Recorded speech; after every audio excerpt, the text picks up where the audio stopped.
Hari-hari ini istilahnya adalah pengkhianatan. Itu. Pemimpin berkhianat, gak ada soal buat saya. Ketua partai berkhianat, capres berkhianat, gak ada soal buat saya. Yang jadi masalah bagi kami, kalau intelektual berkhianat, kalau pemimpin agama berkhianat, itu yang jadi masalah bangsa tuh. Kalau pemimpin kita yang berjanji untuk melakukan perubahan, dianya sendiri berubah-ubah. Orang yang berubah-ubah tidak mungkin membuat perubahan. Tetapi kita masih kasih semacam sinyal kecil, oke. Di mana dia diuji itu? Di dalam pertarungan gagasan mungkin menang. Di dalam pertarungan elektabilitas mungkin menang. Tapi di dalam pertarungan etikabilitas pasti lumpuh itu. Coba kita uji misalnya, apa pandangan Anies, apa pandangan Ganjar, apa pandangan Prabowo terhadap BLBI yang akan ada di depan matanya tuh, yang masih ada 600 triliun di situ. Soal semacam itu yang mesti kita tanya sekarang tuh. Jadi kegemparan ini membuat kita menganggap bahwa oke, memang banyak pengkhianatan dan itu pengkhianatan hanya terjadi di antara para pengkhianat.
Baik, kita akan mendengar orasi akal sehat dari Bung Rocky Gerung dan saya kira ini saya memberikan semacam pengantar saja. Ini sekarang ini saya kira tidak ada satu orang pun dosen terbang di Indonesia yang bisa menyamai rekor dari Bung Rocky Gerung ya. Dan menariknya itu adalah kuliahnya itu lintas sektoral. Acara HMI juga diundang sebagai kanda, begitu nanti di PMI juga sebagai Ustadz juga jadi. Jadi ini memang luar biasa. Saya nggak tahu sudah mualaf belum? Belum. Biarkan itu di WA nanti. Oke, silakan Bung Rocky. Oke, terima kasih teman-teman. Seperti biasa kita cari akal dulu. Ini salah nih. Koalisi Aksi Menyelamatkan Indonesia berdiri sejak 18 Agustus 2020. Coba dicek, salah. Kita tidak berdiri sejak 18 Agustus, kita bergerak sejak 18 Agustus. Karena ada yang udah berdiri tapi nggak pernah bergerak tuh. Kita memakai nama koalisi itu dan waktu kita memilih nama itu, kita tahu koalisi artinya ikatan molekuler yang membuat daya kohesi kita kuat. Itu namanya koalisi itu. Jadi dari awal istilah koalisi artinya visinya udah selesai itu. Kalau koalisi yang sekarang dia pindah-pindah tuh. Karena dayanya daya adesi yang sebetulnya kimianya tuh doesn't mix itu, enggak pernah campur tuh. Itu yang membedakan antara niat untuk menyelamatkan Indonesia dan niat untuk menggadaikan Indonesia. Tadi sesi gadai menggadaikan udah terjadi itu. Jadi kita ada dalam suasana untuk mengenang kembali apa yang kita pernah lakukan sebetulnya. 3 tahun dengan akibat 7 terdakwa. Anton, Ganjar, Ganda, Jumhur, Edi, tuh. Siapa lagi tuh? Hampir, yang hampir juga sebetulnya udah di tebing itu. Said Didu, siapa? Doni dari Surabaya tuh. Jadi kira-kira udah lebih dari setengah lusin itu di dalam 3 tahun. Dan kita berpikir apa yang menyebabkan kita diincar terus, dibidik terus tuh. Tapi dalam bidikan itu kita tidak pernah berhenti untuk terus. Kalau kita piket, kalau istilah militer piket. Piket artinya memantau. Piket bukan tidur. Jadi ada elemen yang membuat kita seolah-olah tetap bercahaya. Karena di kegelapan pun ada pikiran yang kita sinarkan. Dan sinar itu kadangkala terlalu terang sehingga membuat kekuasaan itu marah seolah-olah kena sorot.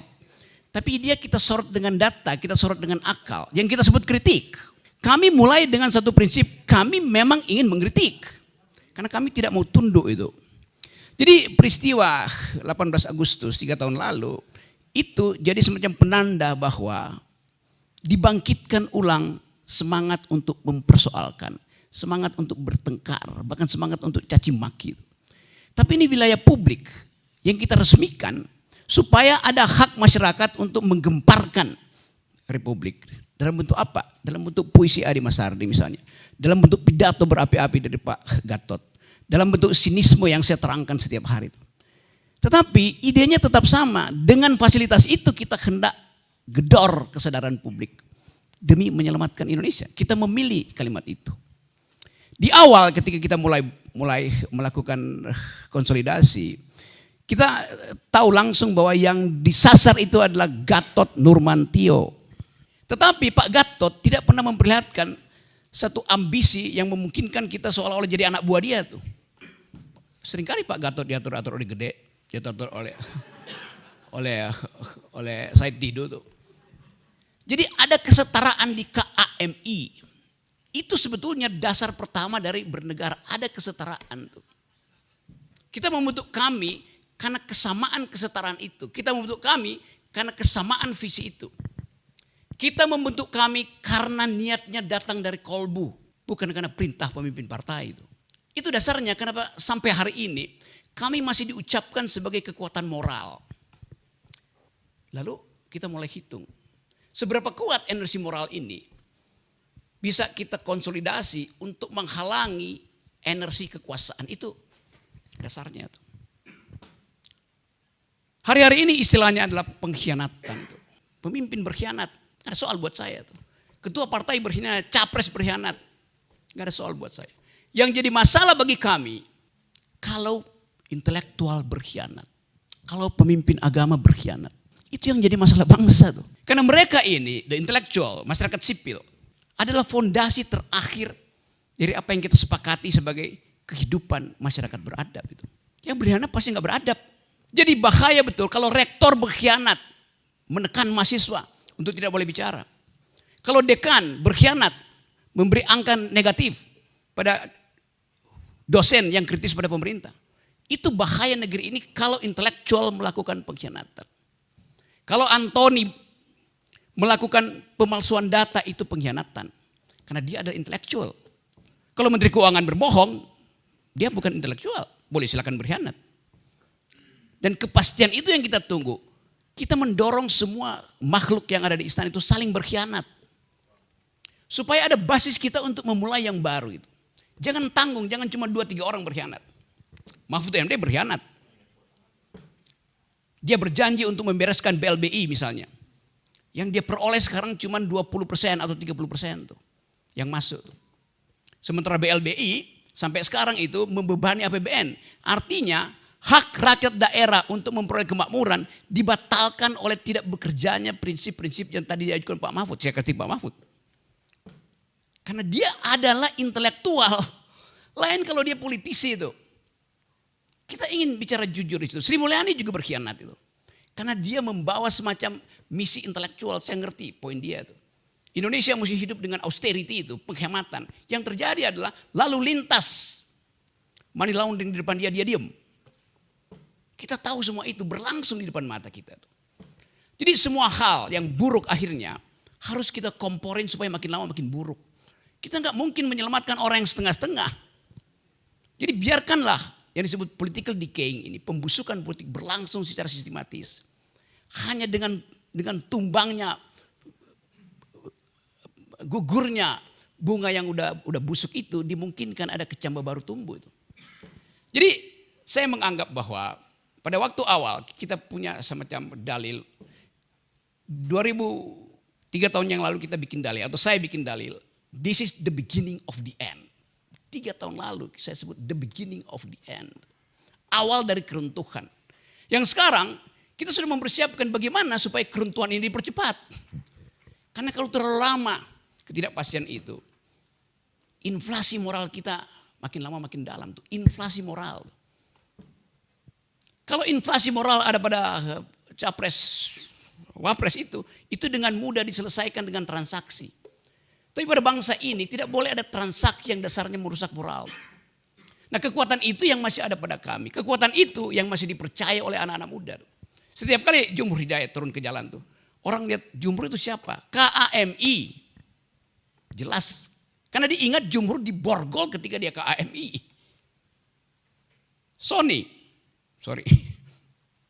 Doni.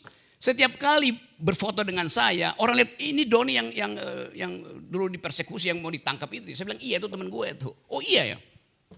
Jadi semua kita, beberapa hari lalu saya ada di Sukabumi itu.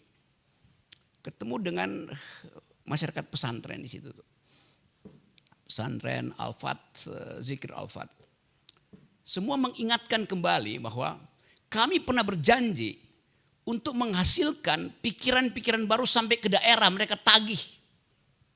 Bayangin, pesantren situ, Pak Rocky kan KAMI itu. Oh ya, saya bilang iya tuh. Jadi nilai yang kita tanam, investasi moral, investasi sikap yang kita pernah tanam itu, sekarang dia tumbuh justru karena musim panas politik.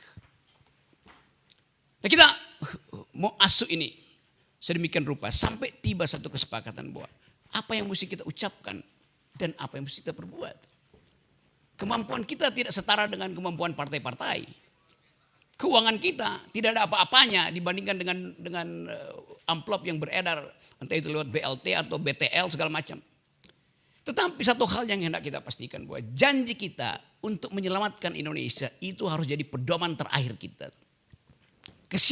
Kesiapsiagaan kita setiap saat untuk melihat keadaan yang mungkin sekali pemilunya ditunda. Mungkin sekali terjadi pembusukan politik dalam waktu yang sangat cepat hari-hari ini. Sinyal itu kita pastikan hari-hari ini. Bayangkan misalnya kenaikan BBM yang hampir berapa? 30% itu. Beban itu langsung datang pada konsumen. Konsumen yang paling rentan itu adalah emak-emak. Mungkin dengan disulap sedikit BLT, lalu disurvei kembali Pak Jokowi masih 80-90%. Iya, karena habis disiram BLT. Dalam 2 hari perut kemudian keroncong lagi. Jadi ini masalah kita yang sering orang anggap nggak mungkin terjadi kerusuhan, atau nggak mungkin terjadi social unrest, nggak mungkin terjadi pembangkangan sipil, civil disobedience, atau bahkan people power. Tapi kita mesti ingat bahwa faktor-faktor sosial itu tidak mungkin ditahan hanya dengan sekedar kegembiraan palsu dari para koalisi itu. Coba kita uji misalnya apa pandangan Anies, apa pandangan Ganjar, apa pandangan Prabowo terhadap BLBI yang akan ada di depan matanya tuh, yang masih ada 600 triliun di situ. Soal semacam itu yang mesti kita tanya sekarang tuh. Jadi kegemparan ini membuat kita menganggap bahwa oke, memang banyak pengkhianatan dan itu pengkhianatan hanya terjadi di antara para pengkhianat. Kita bikin batas etis bahwa kita tidak akan berkhianat soal itu.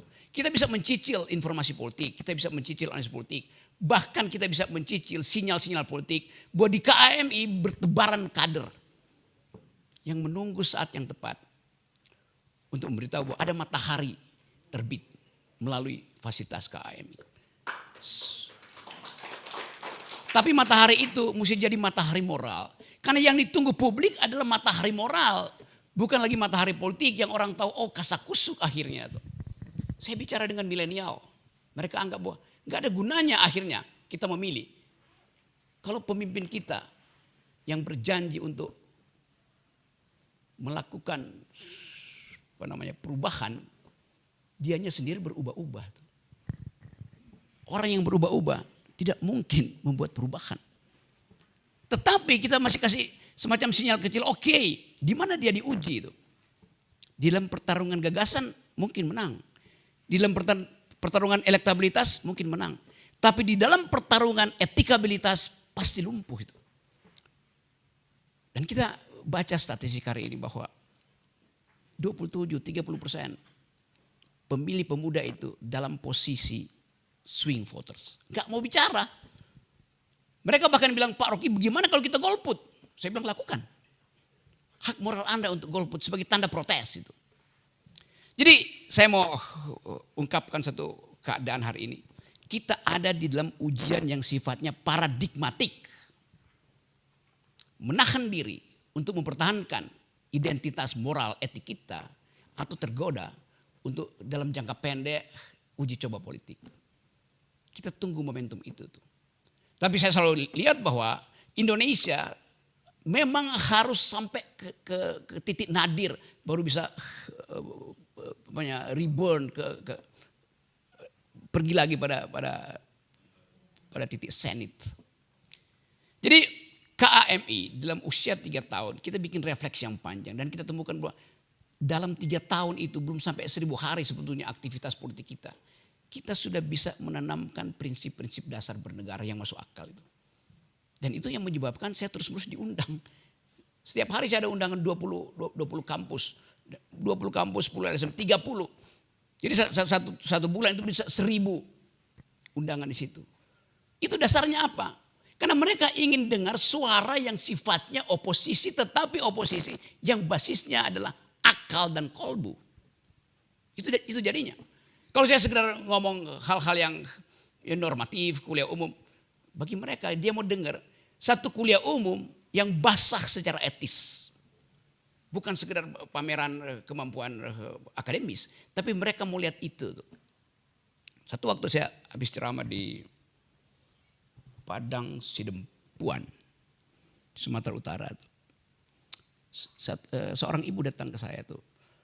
Pak Rocky saya gak setuju dengan prinsip Pak Rocky tadi. Yaitu jangan ambil amplop. Kenapa ibu? Begini Pak Rocky. 50.000 itu bagi Pak Rocky itu satu cangkir kopi di kafe di Jakarta. Tapi bagi saya 50.000 itu 1 minggu uang untuk beli susu bayi saya. Jadi kita lihat betapa itu real di masyarakat. Memang secara normatif kita bilang jangan lakukan money politik. Tapi bagi dia kalkulasinya adalah real. Dan itu yang dimanfaatkan oleh pemerintah. Miskinkan rakyat, siram dengan BLT, panggil lembaga survei, naik tingkat penerimaan Jokowi. Karena baru disiram BLT. Jadi memang ini negeri jahat sebetulnya itu. Sementara mereka yang terlibat dalam BLBI, sekarang kita nggak tahu ada di mana mereka itu. Sebagian langsung investasi di IKN. Lalu seolah diputihkan. Karena bagi obligor, bagi yang kita sebut sebagai oligarki ini, mereka memantau bahwa pemerintah ini makin lama makin lemah. Jadi dimainkan aja. Sambil menunggu keajaiban baru tuh. Tapi kalau keajaiban itu datang pun mereka siap untuk deal, bukan duel dengan pemerintahan baru. Jadi tetap, saya tadi kasih batas air moral. Kami harus ucapkan sesuatu nanti. Kalau mulai terlihat gejala bahwa mereka yang ada di dalam pembusukan rejim ini carry over, menyusup melalui proses osmosis ke dalam rejim baru. Mungkin sekali rejim yang baru tidak bisa menapis mereka sepenuh-penuhnya. Tetapi hanya itu yang kita punya tuh. Kita hanya bisa tapis dan memberitahu pada potensial rejim yang akan datang. Bukan kami berpihak, tapi kami melihat, KAMI melihat siapa yang potensial minus malum. Mengucapkan saya akan kejar BLBI. Saya akan batalkan proyek-proyek yang menghina akal sehat publik. Saya akan minta supaya para investor itu memberi kami waktu untuk renegosiasi itu. Diucapkan dari sekarang. Supaya ada hak kami itu mengevaluasi itu. Tapi mungkin itu gak akan terjadi. Karena kasak kusuk masih jalan. Kepastian Anies, Caimin, kepastian Prabowo dengan Gibran, kepastian macam-macam itu Ganjar dengan siapapun, itu menimbulkan pesimisme bagi kita bahwa tidak mungkin ada pikiran jernih tentang masa depan Indonesia.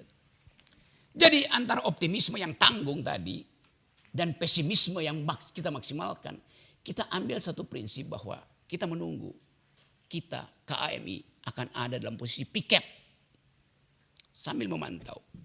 Karena saya tahu bahwa dengan deteksi yang agak rasional, ada keadaan yang makin lama semacam magma yang naik perlahan-lahan itu. Dan kita tinggal lihat tanda-tanda ular monyet turun dari gunung. Itu mulai terjadi. Jadi letupan itu kita perlukan sebetulnya. Yang paling penting adalah letupan itu harus kita asuh dengan prinsip kewarganegaraan. Jadi orang sering anggap bahwa KAM ini kebanyakan orang yang berpikir intelektual itu. Ya memang. Karena negeri ini dimiskinkan oleh mereka yang punya otak tetapi menjadi pengkhianat. Itu dasarnya. Saya senang bahwa setelah 3 tahun energi kita masih sama itu. Gairah Adi Masari masih sama itu. Ketajaman Pak Said Didu masih sama itu. Kemampuan Jumhur Hidayat untuk mengendalikan diri supaya enggak di borgol 2 kali itu masih ada tuh. Tetapi satu waktu ada sejarah yang akan memanggil kita untuk memimpin, bahkan perubahan politik harus mungkin kita bayangkan di luar sistem formal elektoral. Kita sebut aja itu secara jujur. Kenapa? Karena politics bukan the art of the possible, the art of attacking the impossible. Nah bagian ini yang orang tunggu. Jadi kalau kita kirim-kirim sinyal pasti Pak Gatot dipantau lagi. Pasti Said Didu dipantau lagi. Pasti Jumhur dipantau lagi. Kalau saya udah dipantau tiap hari itu. Karena mereka menduga bahwa ada kaitan-kaitan antar kerjaan Jumhur buruh itu dengan mahasiswa. Memang satu tema. Saya bicara di buruh sama dengan saya bicara di mahasiswa. Seminggu ini saya udah bicara di 3 kampus itu. Di kampus UI dengan BEM UI. Membantu mereka mempersiapkan pertanyaan tajam. Lalu saya bicara di Universitas Muhammadiyah Jakarta itu. Dan ketajaman yang sama ada di mereka tuh. Bahkan dekan-dekan di situ bilang, udah sekarang aja deh. Cetuskan golputnya tuh. Itu Muhammadiyah tuh. Terakhir saya bicara lagi di Fakultas Teknik UI. Semua mahasiswa baru dikumpulin di situ. Kira-kira 2.500 di lapangan tuh. Dan Anda akan kaget. Anak SMA yang baru lulus menjadi mahasiswa Fakultas Teknik, bukan Fakultas Sospol, mampu bicara tentang politik dalam pengertian kritik intelektual. Dia bicara tentang nasib bumi itu. Dia bicara tentang global security itu. Setelah selesai, ada yang datang ke saya tuh. Saya tanya, kenapa kalian bisa punya dalil semacam itu? Paham tentang global issues, paham tentang environmental ethics. Kami pendengar FNN tiap hari. FNN itu apa? FNN itu kami, jelas itu. Cuma putar-putar di situ isunya kan. Saya diwawancara, saya tidur diwawancara, Antoni diwawancara, Pak Gatot diwawancara. Jadi kami itu tetap dilihat sebagai blue chip di dalam investasi akademis. Itu dasarnya. Jadi sekali lagi teman-teman, kita rayakan hari ini dan ucapkan bahwa kita akan tetap bergerak. Assalamualaikum warahmatullahi wabarakatuh.